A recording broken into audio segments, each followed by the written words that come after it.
sustainability beyond words, fostering real change in logistics.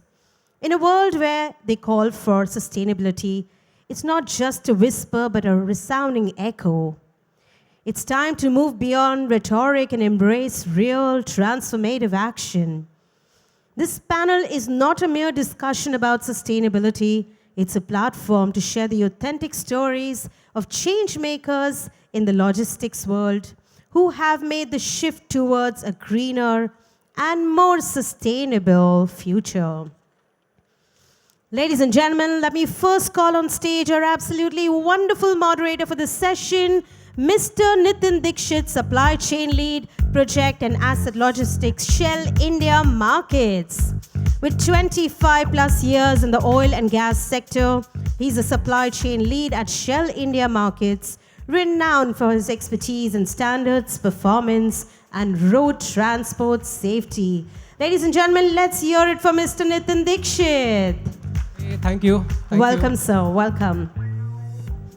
Moving on to our next speaker for today, I would like to call on stage Mr. Vivek Sharma, President, India Subcontinent and Middle East, Zim Integrated Shipping Services. He holds 20 years of experience in sales, commercial, business development in shipping, port terminal business, starting with Sealand Services Inc. USA and last 7 years with Zim Integrated Shipping. Ladies and gentlemen, let's hear it from Mr. Vivek Sharma. Mr. Sharma, you have a lot of fans. Thank you. Moving on to our next speaker, ladies and gentlemen, I would like to invite on stage Mr. Fardeen Malwarwala, Director, Galaxy Freight. The dynamic director of Galaxy Freight Private Limited with over a decade of expertise. He's the driving force behind the company's success, ensuring top-notch logistics solutions and customer support. Ladies and gentlemen, let's hear it from Mr. Fardeen. And our last speaker for this panel discussion, I would like to call on stage Captain Atul Dutt Sharma, Managing Director, Hawk Autoliners India. Currently steering the ship, he holds 13 years at sea and 11 years on shore. His leadership prowess and strategic sales expertise are propelling to new heights in the maritime sector. Ladies and gentlemen, let's hear it for Captain Atul Dutt Sharma. I think before they start this panel discussion, can I see some energy in the crowd and hear a big round of applause for them? That's how you start a panel discussion, ladies and gentlemen. Have a wonderful, wonderful panel discussion. Over to you, Mr. Nitin. Thank you. Good afternoon, everyone. So thanks for quick introductions. You made my life easy. So thanks. First of all, let me thank Vivek, Fardeen, and Atul for joining me in this discussion on sustainability. Nowadays, sustainability is a word that we hear everywhere, and rightfully so. So let me reflect my reflections on sustainability. When I started my career in early 2000, I used to hear two buzzwords that time. That was cost and service. Sooner, people started talking about safety or HSE, and over a period of time, it has started taking priority in many organizations. Slowly and gradually, safety, while everybody was trying to drive the agenda, what was happening around is the culture was getting imbibed into the people's hearts and minds. And over a period of time, I believe that most of the organizations took safety as one of the foundation for their business processes, for the way they do businesses, and it has become a table stake over a period of time.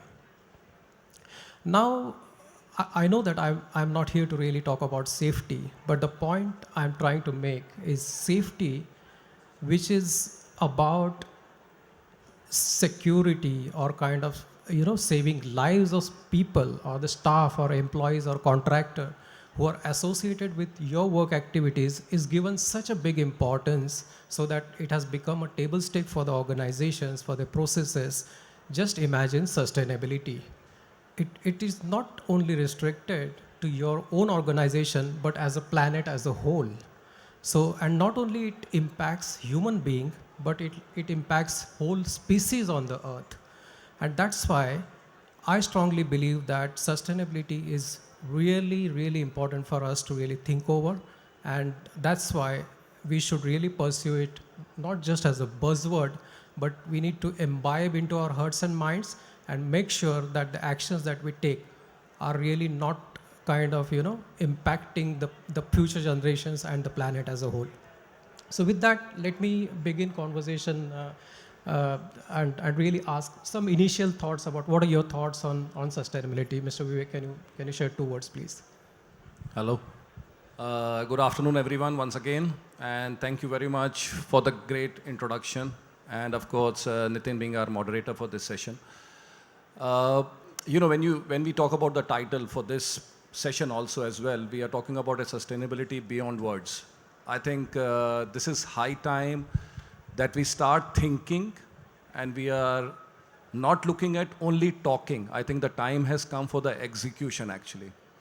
And the execution is with all the stakeholders who are sitting over here or who are listening.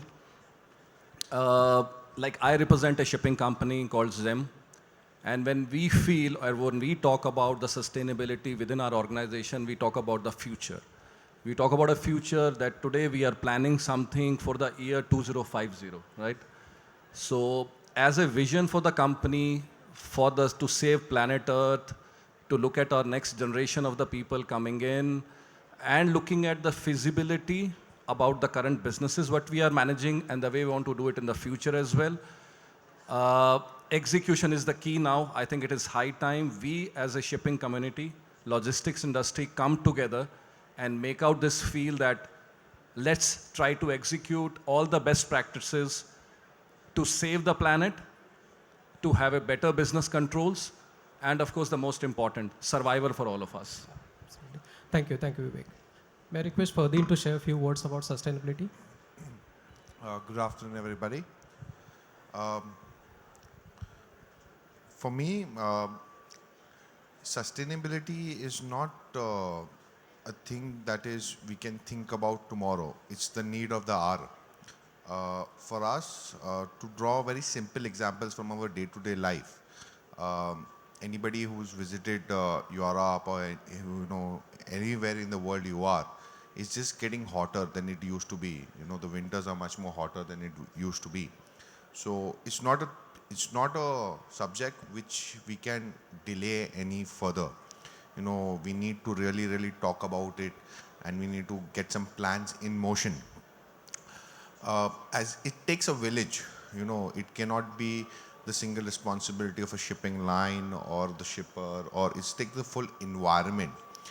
And hence, I'm very thankful for IICS for bringing the stakeholders together and having an open discussion about, what is the role which we all play together and how together we can bring in a change or, start thinking about the change. Because the first step is the niyat or, the thought process. So, thank you IICS for giving us this platform to come and speak and getting all the stakeholders together. Thank you. Atul, Captain Atul, can you share a few words, please? Thank you, Nitin, and thank you everyone for attending this session. Actually, that shows that that people are really serious about this topic, which is sustainability. And just building on to the topics which already Vivek and Fardeen and Nitin have touched upon, is that it's high time now where we have to start thinking beyond words and start executing things, taking actions, taking steps. So as a shipping company, we operate in a worldwide operations, and we have to, as part of our efforts towards sustainability, is to make amends and make investments and actions to protect the environment that we operate in. And then from the shipping perspective, apart from the other things that we have, because sustainability is a 360-degree gamut. Everything that we pick up, right from the paper to the chairs that we are sitting on, has some sustainability element to it. But when we talk of the shipping and the logistics perspective, the biggest challenge for us as a shipping line is emissions to the air, and that is where the large scale investments are happening.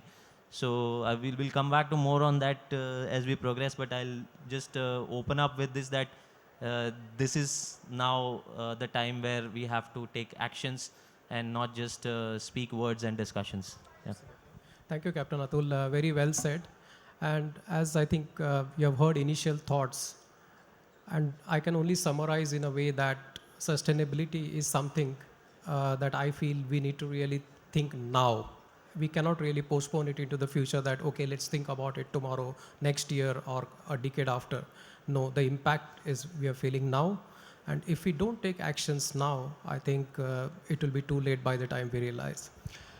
Let me, I think, start deep diving onto the subject. Vivek, I would like to start with you, especially on the green fuel vessels. Since you're in the industry, could you throw some light on the subject of green fuel vessels?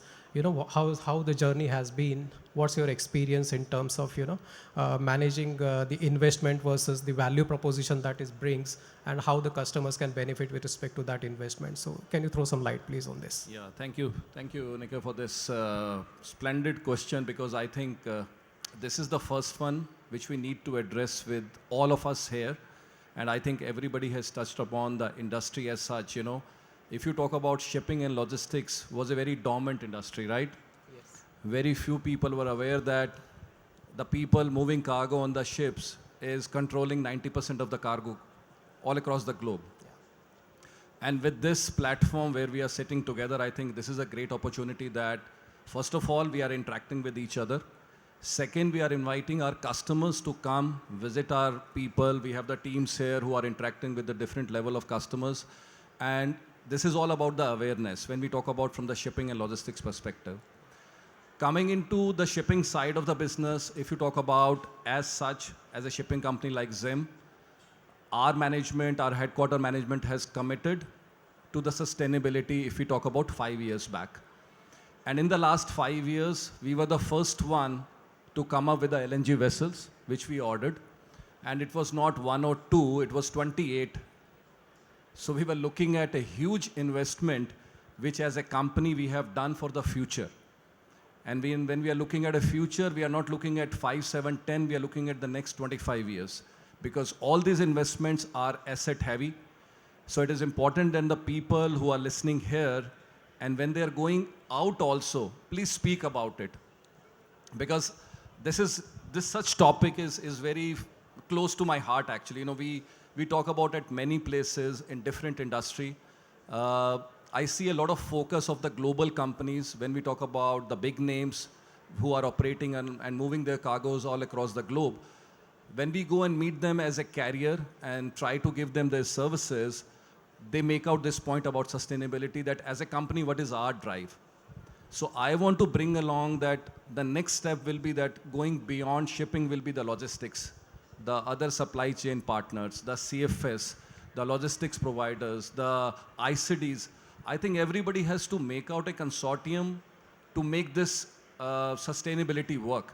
Because if I am working it alone, for example, by putting my ships and putting up the investments like billions of dollars for the future, and if it's not cascaded through the different supply chain solutions, then I would say it's a half success, right? I'll be talking about a journey from the port to port, but there is a lot of logistics which other members have to do. So cost is very intensive. Personally, I feel that all the people go out, talk about it within their organization, and talk about the value propositions coming out. And whenever we talk about a value, it is all about the future. We don't realize it right now that we could be saving millions of earth, fresh air, sustainability. We are talking about the future, the generations coming up. And especially when we have seen COVID in the last 2.5 years, it's the greatest lesson as a humankind we can get, right? Nobody thought that this COVID will come suddenly and you have the worst of the scenario. We have seen some personal losses happening to many people all across the globe.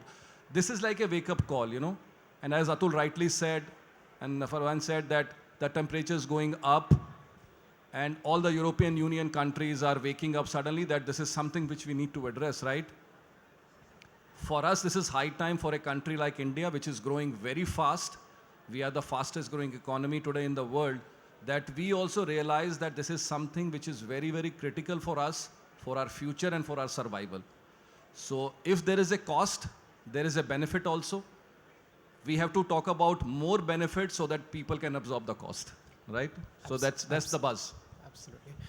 Thank you, Vivek. Really very valid. And I would also, because Captain is in the same field. So before I really pass on the same question to you, I would like to really throw some reflections in terms of emissions. Now, Vivek said about the greener vessels, right?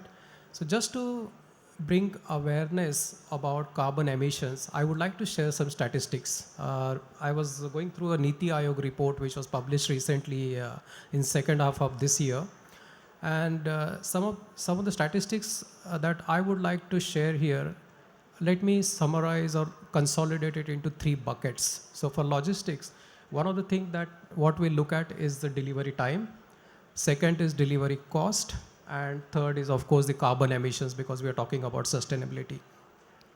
So if you really look at 3 modes of freight or the deliveries that we do, either within country or outside country, there are 3 primary modes: road, railways, and the waterways. Now, if you look at the delivery time, the first aspect that I spoke to you about, the road transport per se, the average aggregated speed of a freight truck in India is 35 kilometers per hour. Whereas railways, the average observed train speed of a freight train speed is about 40 kilometers per hour.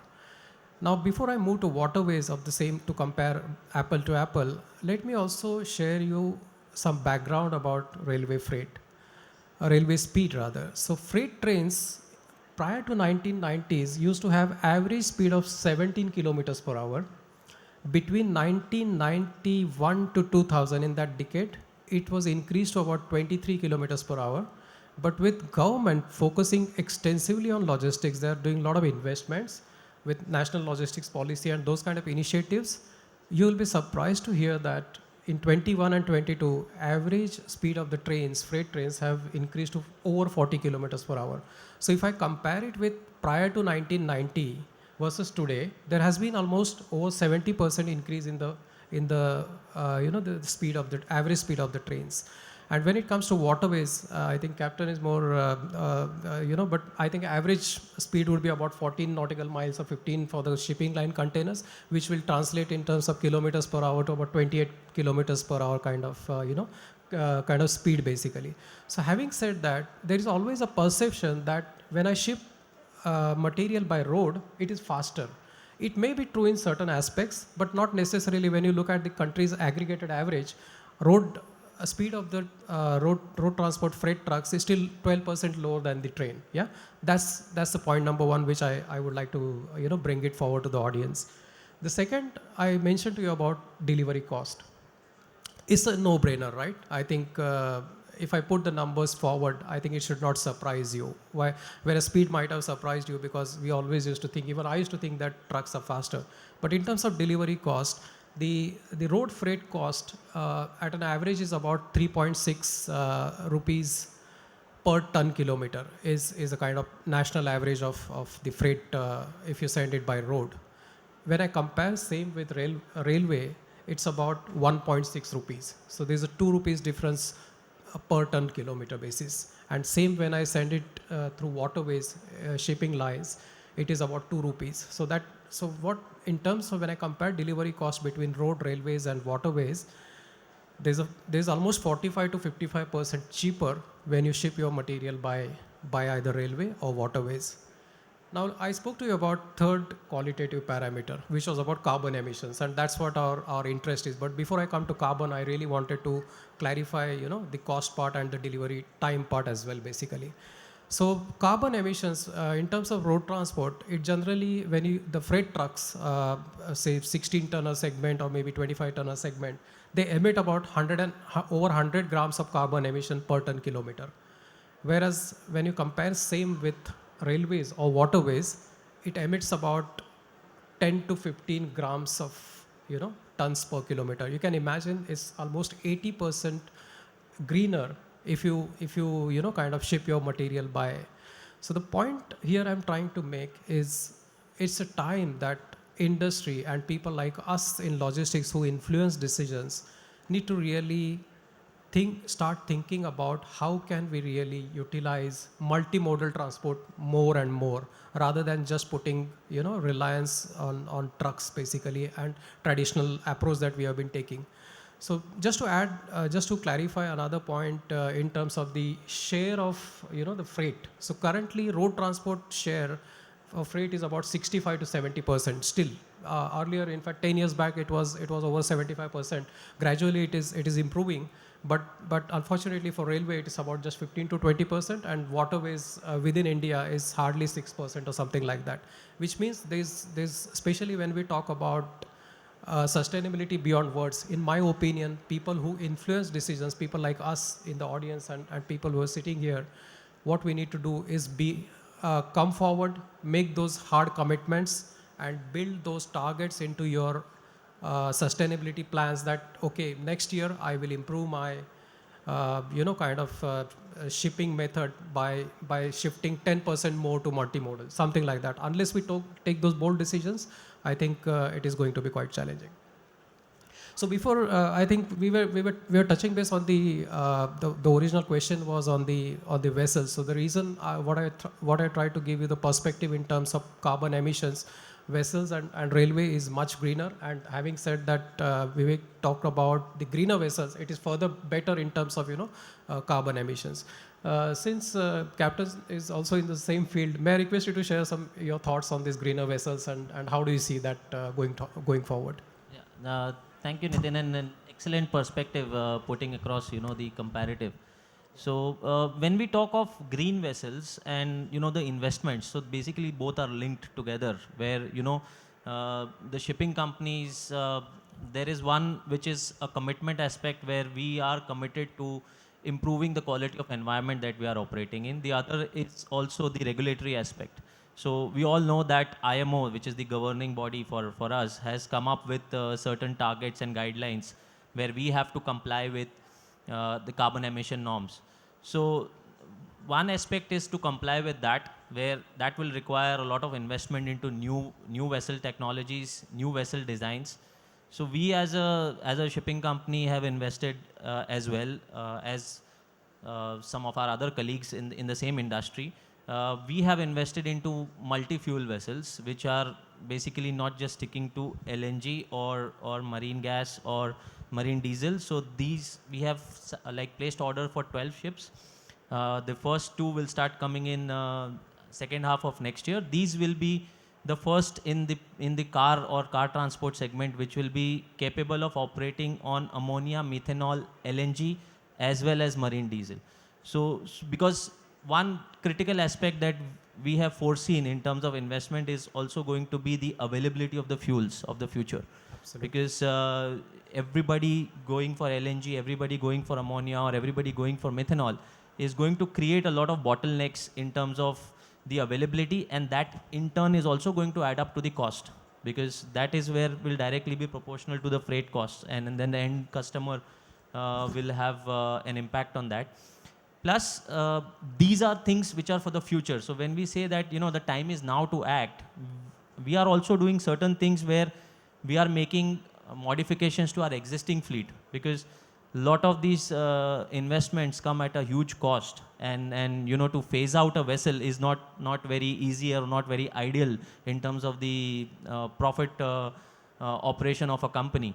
So we are making some adjustments to our existing fleet, where we are bringing a lot of tech into picture. We are investing in digital AI technology, where the AI tech will be monitoring the fuel consumption of the vessels, will be monitoring the carbon emissions, giving suggestions to the vessel staff to operate the vessels or the engines in a most efficient manner so that the carbon emissions are lowest. Plus, we have operated our ships last 2 years during COVID, which was a time for us to reflect upon these things, where we operated a lot of voyages on biofuels. So that is something that we are offering to our customers now, while all these new vessels and new fuel options come into place. So biofuels are basically nothing but synthetic industrial fuels. So they are carbon emission is from tank to air is zero. So that is something that is available for our customers to, help them accelerate or take steps further for decarbonizing their supply chains.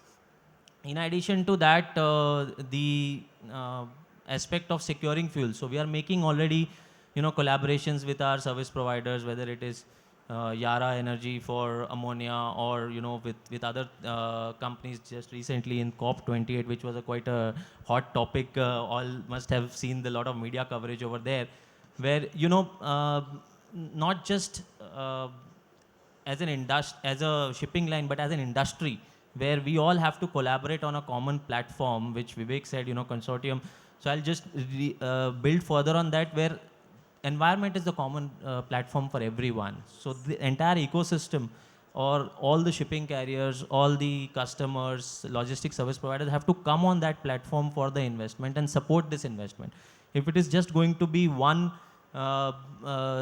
link of the supply chain which is going to be investing, and then there is no return, this entire sustainability drive will, sorry to say, fall apart. So this is where the regulatory thing will also come in, where for a shipping company, how we have got the regulatory guidelines from IMO, there will be certain guidelines that the governments will also have to take for decarbonizing or accelerating the decarbonization of the industry, where the customers will then be more focused in choosing a partner or choosing the sustainability option, although it may be slightly expensive to start with.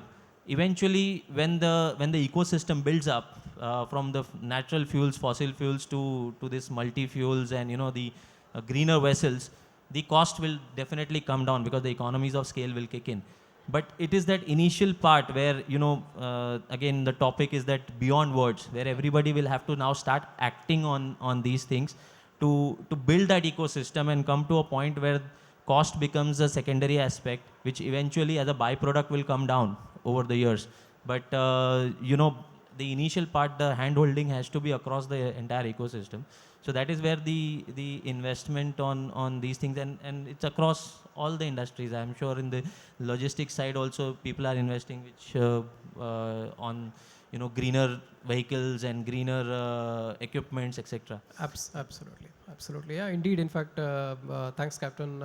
It's a really valid kind of the proposition that you put forward. So, Ferdin, do you want to really share some perspective from your side as well, basically, on this? I would like to bring in, while the question is on greener vessels, Yes. but I would like to also bring in the air freight or the air part of it. Absolutely. Right. What I would like to point out to the audience, and I'll start with an example. An EV car costs you around 17 lakhs, and an regular diesel car of the same model will cost you around 14 lakhs. So what I'm trying to point out is that the greener technology is more expensive. From an airline perspective, from a shipping line perspective, we are talking about billions of dollars, which is being invested in this. From a logistics perspective, when we speak about modernization of our existing trucks or fleet, it means that the commitment is there to be investing millions and millions of dollars or rupees. Of course, the higher you get, the more the investments. I am pretty sure, sir, that if you can elaborate, how much does a vessel actually cost? Or, sir, how much do you spend to even, modify your vessel to move an EV vehicle? Sorry, I would love to share the cost, but then by the time I am out, I have to add that cost. No, but I had to try. No, but so I would like to, point out examples of somebody like Air India. Now, air is, let's face it, it is, one of the biggest pollutants. But I would also like to point out that there's a lot of work that is being done. You would be happy to hear that almost every airline, because of the government regulations, by 2050 have to be carbon neutral. And a lot of airlines by 2030 have already committed to be carbon neutral on ground. Air India as a company is investing in 400 new aircrafts. 400. You know, add at least 8, 9 zeros in that to even estimate the amount of money they are going to pay for these aircrafts. These aircrafts are all newer aircraft, which means they are more fuel efficient, which means that they will be emitting less carbon dioxide in the environment.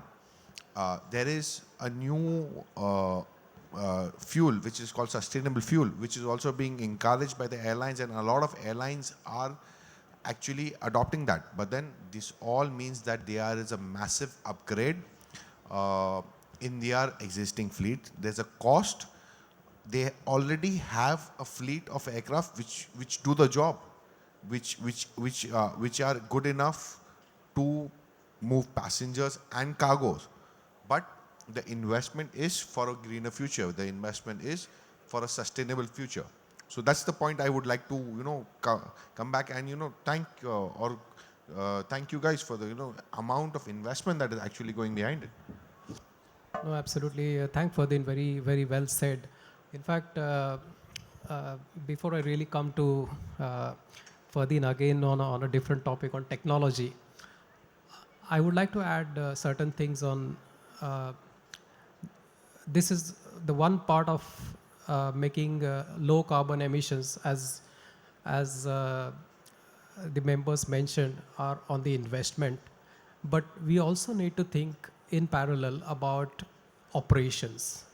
For example, let me share a couple of examples on consolidation. Yeah, it's a very simple thing actually, which doesn't require any kind of significant investment. It is the smaller tweaks that you could do to your.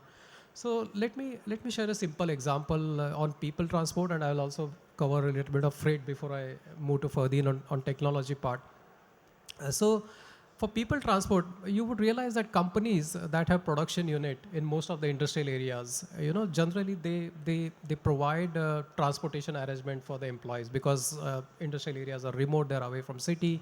So it happens that there are always buses or some kind of other carriers which are made available by company to really carry those people.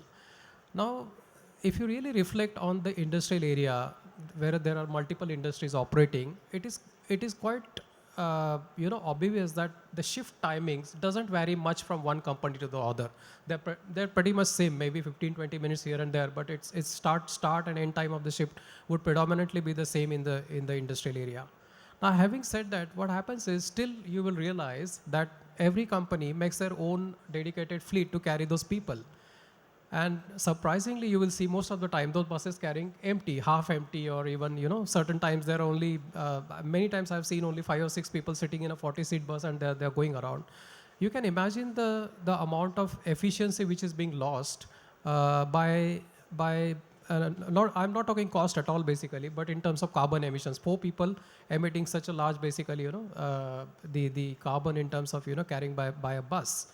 So would it not be for people like us who are kind of decision makers in our own industries, would it not be efficient for us to really collaborate between industries, come together and say between 4 or 5 companies you can form a consortium kind of thing and look at your demand and negotiate a contractor basically who can cater 4 or 5 different companies where it makes sense.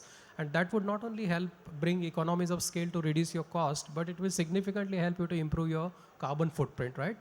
So that's number one. Similar thing you could also do in terms of freight. Actually, currently, if you really see, in fact, in the previous panel, I was hearing about the cargo which is shipped loose, basically non-palletized cargo.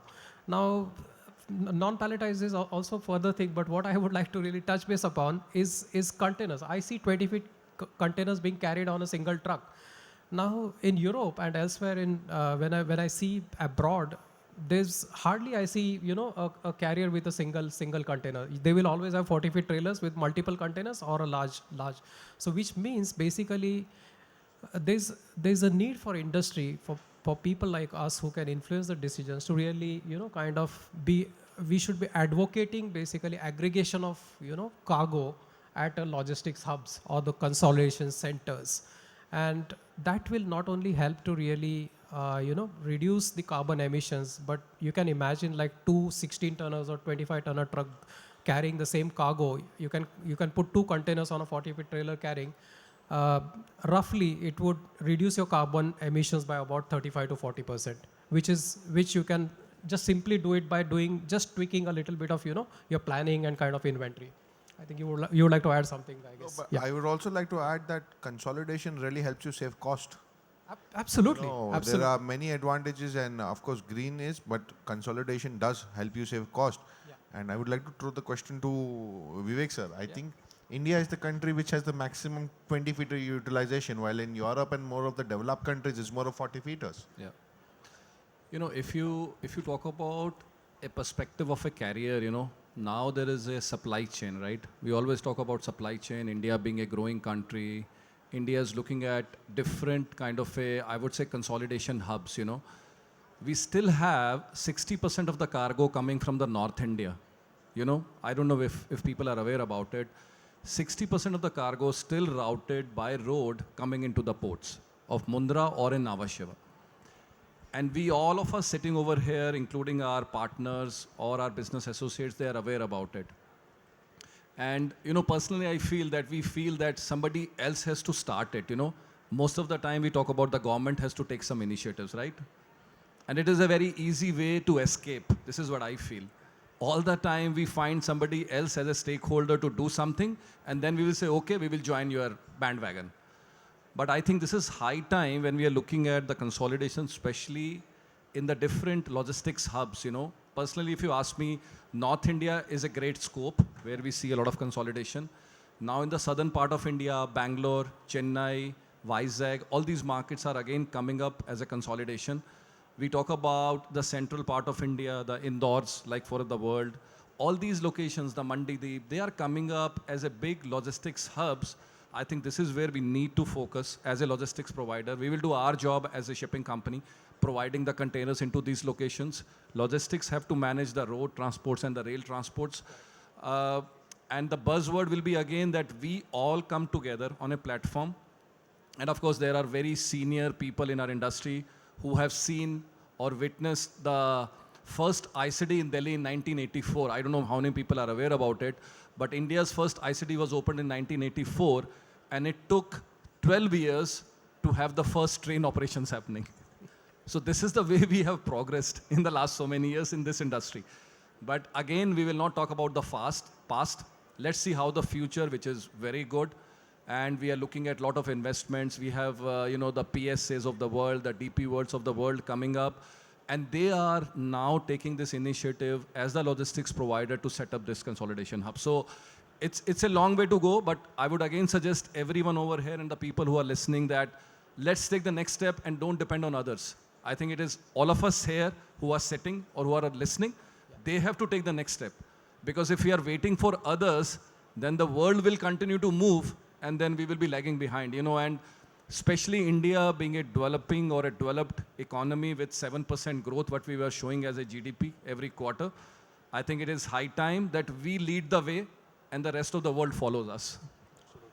Absolutely. In fact, just to add to Vivek, I would like to also put forward one thing. You rightly touched base upon point of consolidation centers. Yeah.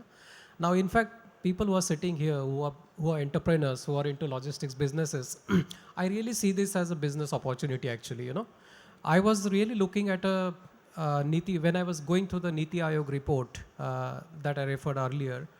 What it mentions was Railway Ministry has taken really aggressive target to increase its modal share to 40% by 2030. So currently it's about 15 to 20% is a number. So that means they're really planning to double the rail freight in next 6 years or something like that.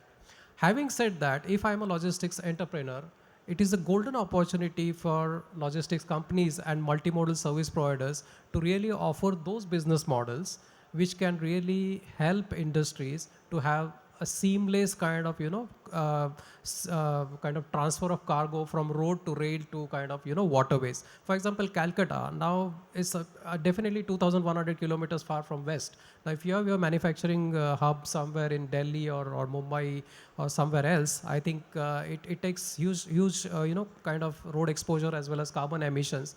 Whereas if you really ship it by rail or even sea, because both are bigger ports, right? I think Calcutta is a bigger port, and same is with Mumbai or even Gujarat.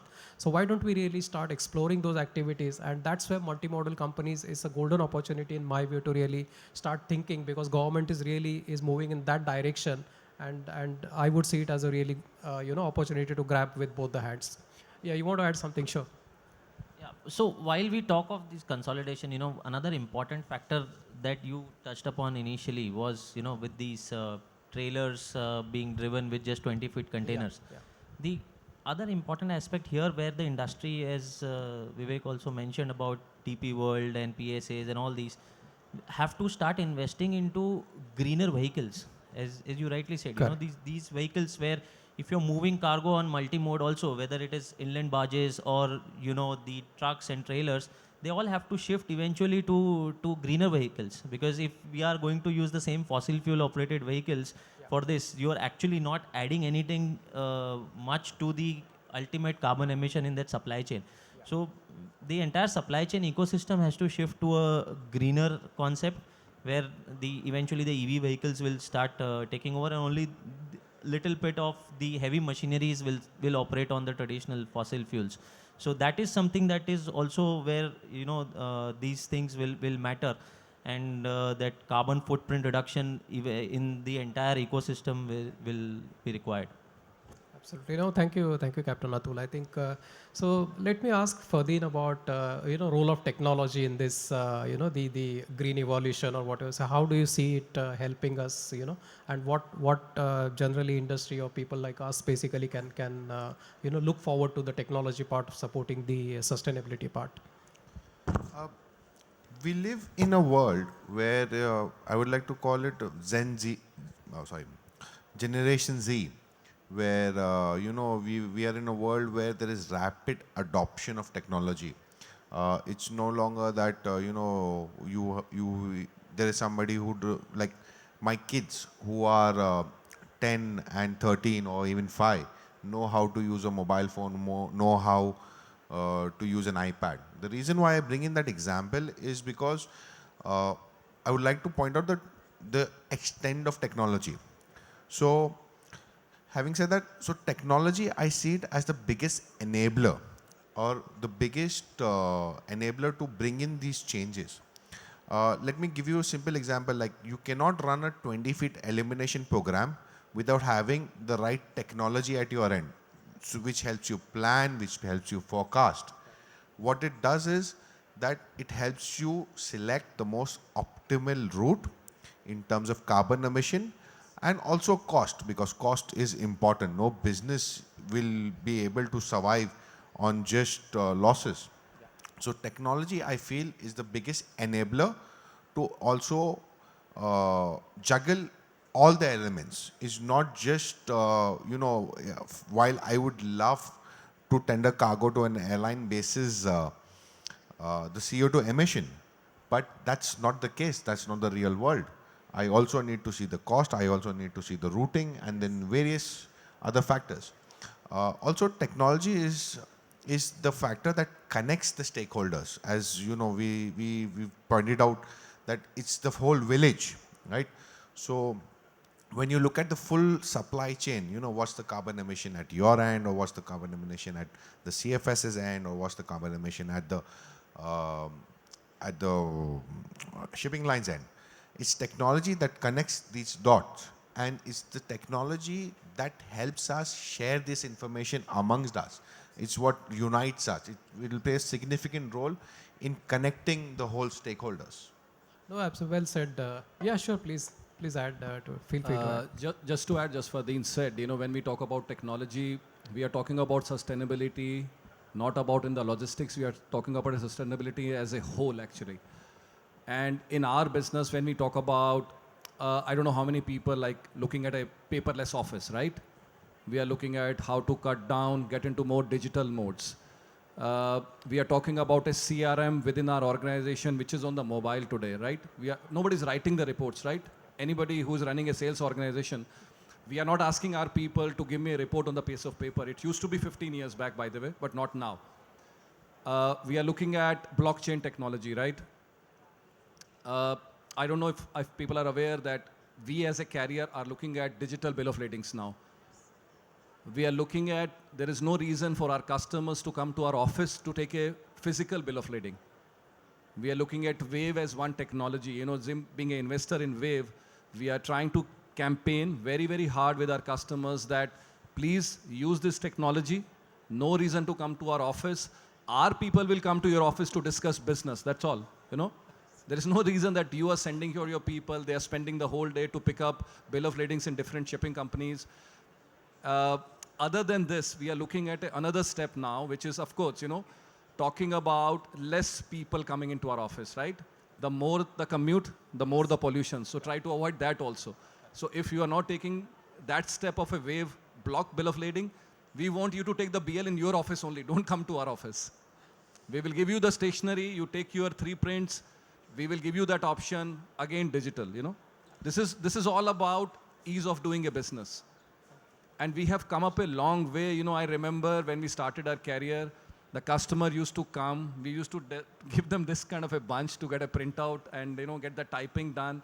But now everything is digital. Please. Yeah, so it's our urgent, you know, request to everyone. Please start using this technology. Don't be, some people I feel scared actually, you know, suddenly they will miss out something if there is something, any physical loss or something, they will have a claims. Please, we are covering everything, you know, there will be all the covers done, given to you, that the bill of ladings are getting done digitally, the cargo is getting released, there is no problems. So create that awareness that there is a ease of doing a business in the future. That is very, very important. I think Atul also wants to add something. Yeah, on of course, digital e-bill of lading is definitely a great step. In addition to this, you know, other thing which technology has brought in on the vessel operation side. You know, I being a sailor, I can say that, you know, last 20 years ago when I started my career at sea, we used to have a lot of paper charts and a lot of paperwork that used to happen on the vessels. And that has come down. So like we have done, so as you know, other shipping lines have done digitalization of the entire bridge control system, where everything is on the computer now. The technology, the AI tech is actually advising the ship's master as to which route is the best route to take, what will be the optimal speed, what should be the draft or the trim of the vessel to operate at that optimal speed, bring down the fuel consumption. So I think going forward on sustainability, digitalization of the vessel operations and across the offices will be a very crucial part also, because that is directly related to the amount of fuel that you consume and the amount of carbon that you emit to the environment. Yeah. Absolutely. You want to add something? Sorry, but I just want to highlight a very, very nice example of one of the most critical stakeholders, the customs. Over the last 5 years, how Indian customs has evolved to make it less paper. You know, measures like SWIFT, measures like e-Sanchit. We are all uploading documents online. It's no longer required that we go and print. In fact, there is no final print of a shipping bill or a Leo. It's emailed to the shipper. So, you know, I would also like to congratulate the Indian customs on, you know, reducing the paperwork and reducing and making it, and this is all because of technology, where the adoption of technology. Absolutely. Absolutely. Sorry, but one last statement. You know, we live in a world, and thanks to the shipping line and the airline, that you can sit on the moon and handle a shipment now. That's the kind of technology that is at our disposal. You don't really need to be there.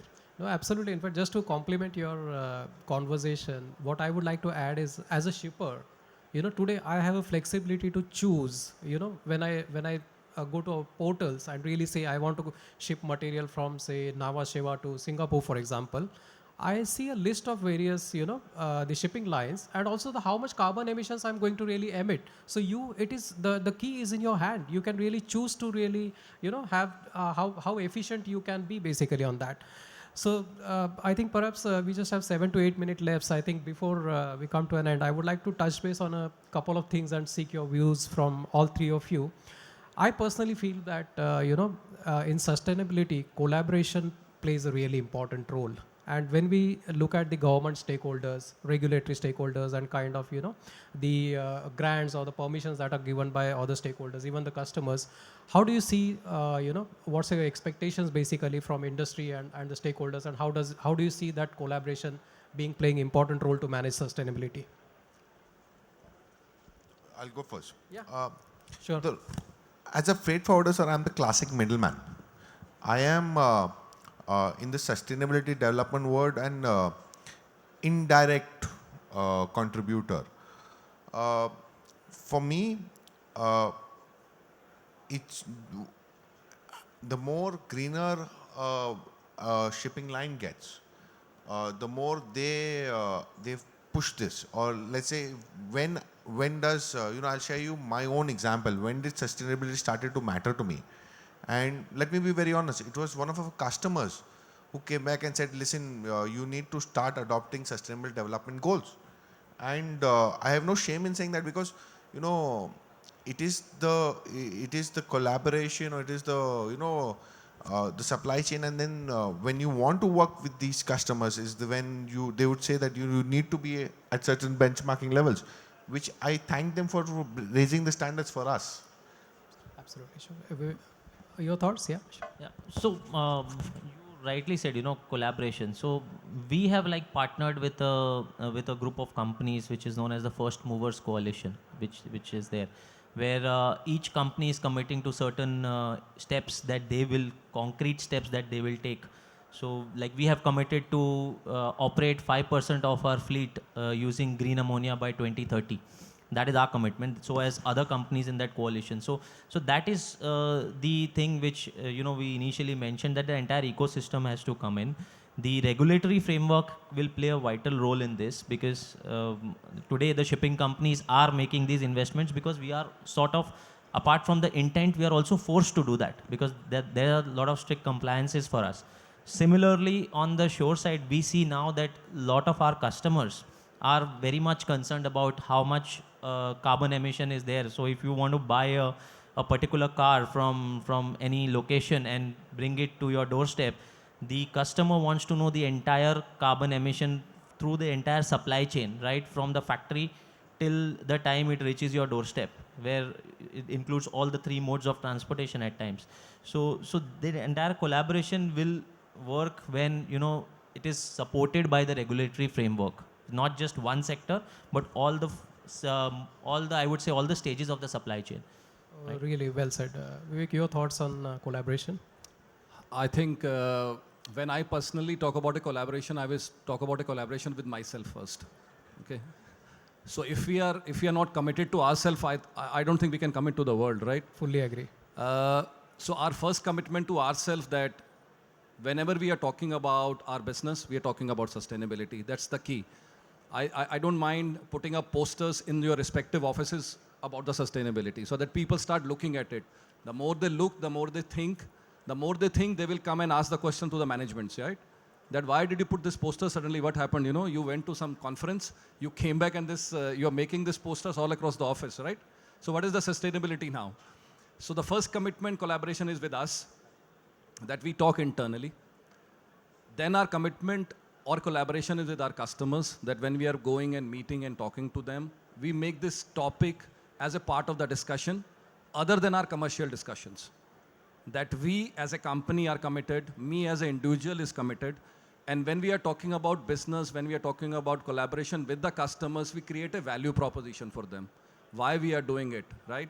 If we are going and promoting, by the way, if people have seen our booth actually, that we are putting up a booth with a LNG vessel, right? So we have already taken, out of 28, we have taken 12 already. So this is already a commitment to all of you. So first we committed to ourselves, we collaborated internally with different stakeholders, right? Because this is the investment. So the management, headquarter, procurements, commercials like us, countries, everybody committed that we will deliver. And then take the next step, which is external. The external step is we are going to the government agencies, of course. Correct. Because we need a big support in a country like India. We can't do anything alone. So we have to bring in different stakeholders. There are many senior people in the industry, They have to lead the way for all of us. Going to the government, going to the different ministries, the representation. We are talking, government is very serious about the environment, right? So there are different collaboration which we need to do with the government agencies and then take the next step to make India as such a sustainable green nation. So that's the key. Thank you, Vivek. Well said. Before we conclude, I would like to ask audience if there are any questions to the panel. Can you please pass on mic there? There's a question.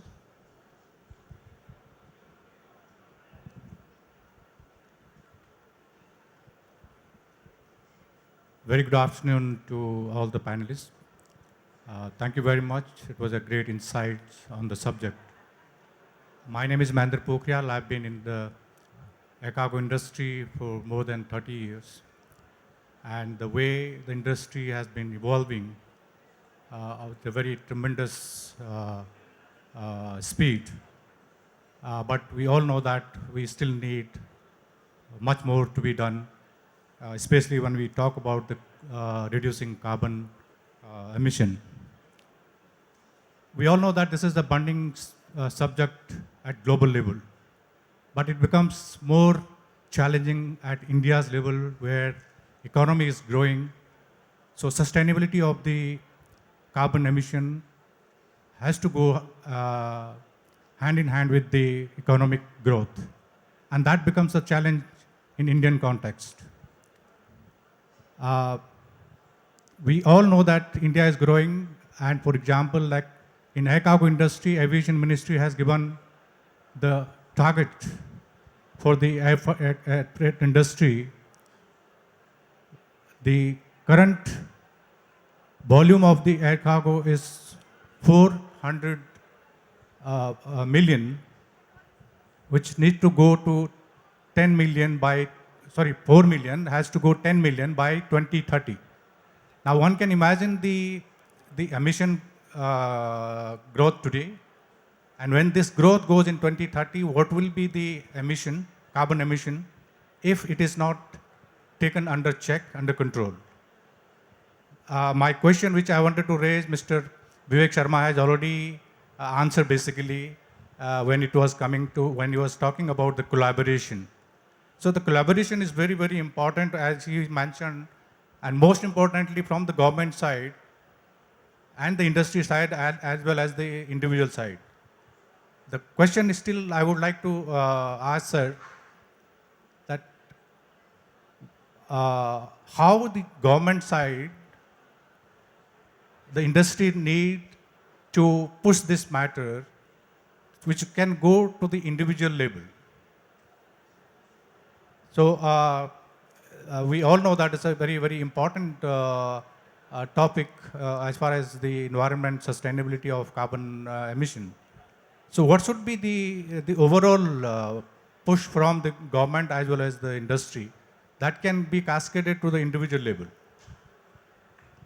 I think I would start, and maybe I'll request to add. In my opinion, I think, either from government side or from the industries, people like us who contribute, is the way I see it is basically everybody taking 2 steps forward, right? I think if government is really taking aggressive targets, like just as I just mentioned about railways, yeah, they have taken target to really increase their modal share, almost double to 40% by 2030. Now, having said that, there is a target which is made or committed by the railway to really increase, to contribute to the sustainability. Now, having said that, if I, as an industry, if I don't really support them to really ship my goods, it's not a win-win situation. So basically, everybody in industry and government side both needs to put 2 steps forward, so that there will be a collaborative effort, and that's how, as I said, it's about sustainability is really about collaboration. Anybody would like to add anything? I will just add one point what he said, because we are time out. Okay, we have the next friends waiting.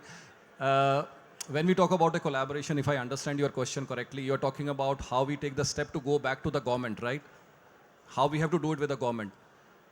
I think it is like I'm talking about a carrier, logistics, supply chain and everything. Once we take the first step, I think it is easier for us to go to the government. If we go to the government empty-handed and say, you do everything, and then I will follow you. It is something different. And I think we have already taken a lot of initiatives here that we can showcase to the government that this is the steps taken by us. Now you being the government, guide us further and then meet the norms what we have already committed. That's the key. Well said, Vivek. And to the last point which you mentioned about individual level, right? So it is what Vivek mentioned, we have to commit to ourselves. So when, like, for example, you are buying a car, you think about how much fuel emission that car or the carbon emission is being generated when that car is manufactured and brought to your doorstep. Similarly, how much are you going to emit when you use that car? So that is where the individual level commitment has to come in. I'll add one, while I see the big times up sign there, but I'll like to add one point that I'd like to bring the change of perspective. Sustainability is not just about carbon emission. There is, UN has come out with 17 sustainable goals. One of them is climate action. When we speak about SMEs, MSMEs at an individual level, there are many goals which we can adopt today. Things like quality education, things like equal opportunity, things like decent pay and economic growth. These are also big factors in sustainable development or having a sustainable future. So it's not just about the carbon emission. While it plays a big role, the sustainability is much more than that. There is a lot happening at the government level. Why Europe is pushing all the airlines, if you want to land into Europe by 2050, be carbon neutral. Otherwise, why would anybody even otherwise bother if it's not compliance to invest this kind of money? Even in India, we have a green policy.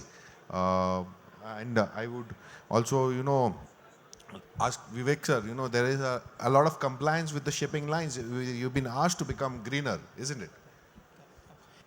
So We are committed as a carrier, and again, please, everyone, it's an investment in the future, right?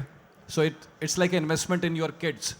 It's an investment in your property. It's an investment in your whatever you're trying to create for your future generations. So this is for our chance to create in the future. That's all. absolutely. Thank you, Captain Atul. Thank you, Fardeen. Thank you, Vivek, for really great conversation. Thank you to listening to us. Thanks to audience as well. Thank you. When you talk about sustainability, they say the best way to predict the future is to create it. Thank you so much for teaching us not just about embracing sustainability, it's about fostering a profound shift that echoes in the very core of our industry. Ladies and gentlemen, let's put our hands together for our absolutely remarkable speakers for this panel discussion.